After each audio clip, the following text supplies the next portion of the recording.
I wasn't really a fan of how Devil Wears Prada 2 handled the character of Miranda Priestly, and I guess I want to talk about it. I think The Devil Wears Prada 1 is a perfect self-contained film for what it is, and Meryl Streep as Miranda Priestly is one of my favorite performances that she's ever done. The Miranda Priestly from the first film has impossibly high standards. She's extremely difficult to work with.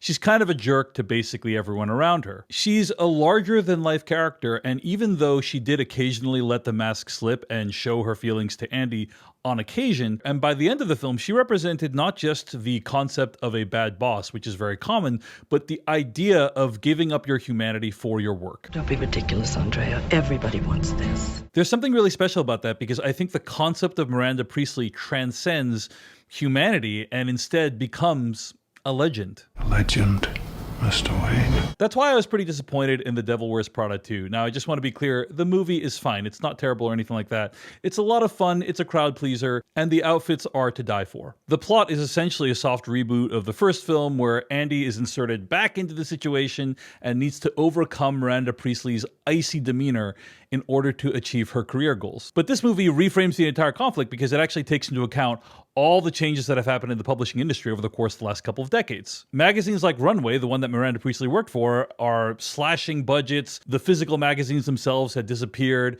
It's basically a much less glamorous industry now than it was before. And so this movie, instead of being Andy versus Miranda, it's Andy and Miranda versus late-stage capitalism, or versus the woes of the publishing industry in 2026. That's not an inherently uninteresting perspective, but I think what they did with Miranda Priestly is make her much more human. This Miranda Priestly actually has feelings. Her hard edge has actually been worn off due to a variety of factors. That might be a more realistic direction to take this character. It might even be the more interesting direction for this character, but for me, it makes Miranda Priestly much less compelling. The original Miranda Priestly represented the idea of work, the idea of letting something you're passionate about take over your entire life to the exclusion of all your other relationships. This Miranda Priestly is just another bad boss. Am I being too harsh? Let me know what you think in the comments. Thanks for watching. This is David Chen, and if you enjoyed this video, give me a like or a follow. Thanks.